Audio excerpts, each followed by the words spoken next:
சூப்பரான டேஸ்ட்டில் தேங்காய் சாதம் எப்படி செய்கிறதுன்னு பார்த்துடலாம் வாங்க. ரொம்பவே சூப்பராக இருக்கும். லஞ்ச் பாக்ஸ் ரெசிபிக்கெலாம் இது வந்து கொடுத்து விட்டால் நல்லா சாப்பிடுவாங்க பசங்க. இந்த மாதிரி ட்ரை பண்ணி பாருங்கள், உங்களுக்கும் பர்ஃபெக்டாக வரும். வாங்க எப்படி செய்கிறதுன்னு பார்க்கலாம். ஒரு கடாய் எடுத்துக்கோங்க. கடாய் வச்சுட்டு எண்ணெய் ஊற்றி எண்ணெய் சூடு ஏறினதும் கடுகு, உளுத்தம்பருப்பு, கருவேப்பிலை, பச்சை மிளகாய், 2 காஞ்ச மிளகாய், கடலைப்பருப்பு எல்லாமே போட்டு நல்லா தாளித்து விட்டுக்கோங்க. அதுக்கப்புறம் நீளவாக்கில் கட் பண்ண வெங்காயம், கொஞ்சமாக சால்ட் ஆட் பண்ணி நல்லா மிக்ஸ் பண்ணி வெங்காயம் நல்லா வதக்கிக்கோங்க. வெங்காயம் வந்து ஒரு 2 நிமிஷம் அந்த மாதிரி வதக்கிக்கோங்க போதும். நெக்ஸ்ட் வந்து துருவி வச்சுருக்க தேங்காய் ஆட் பண்ணிக்கலாம். தேங்காய் ஆட் பண்ணி நல்லா வாசனை வர வரைக்கும் வறுத்துக்கலாம்.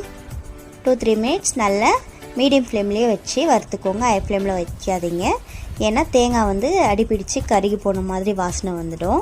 மீடியம் ஃப்ளேம்லேயே வச்சு வறுக்கும்போது அந்த தேங்காய் சாதத்தோட மனம் வந்து சூப்பராக இருக்கும்.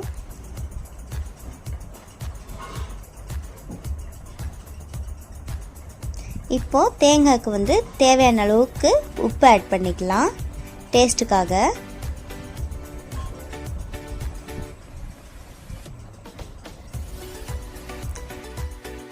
மீடியம் ஃப்ளேம்லேயே வச்சு ஒரு 2-3 நிமிஷம் நல்லா வறுத்துக்கோங்க. அதுக்கப்புறம் நம்ம வடித்து வச்சுருக்க சாதம் போட்டு நல்லா மிக்ஸ் பண்ணிக்கலாம். உப்பு கம்மியாக இருக்கிற மாதிரி இருந்துச்சுன்னா இந்த சாதத்து மேலேயே உப்பு ஆட் பண்ணி நல்லா மிக்ஸ் பண்ணி விட்டுக்கோங்க. நல்லா ஈவனாக எல்லா இடத்துலையும் படுற மாதிரி தேங்காய் நல்லா மேலும் கீழுமா நல்லா கரண்டியை வச்சு மிக்ஸ் பண்ணி விட்டு ஃபைனலாக வாசனைக்காக மல்லி இலை தூவிருக்கேன். உங்களுக்கு பார்க்குறப்பவே தெரியும் எந்த அளவுக்கு நல்லா வந்திருக்குன்னு சொல்லிட்டு. வாசனை அவ்வளோ சூப்பராக இருந்துச்சு. தேங்காவை வந்து நம்ம மீடியம் ஃப்ளேமில் வச்சு வறுக்கிறதுல தான் இருக்குது தேங்காய் சாதத்தோட மனம் வர்றதும் வராததும்.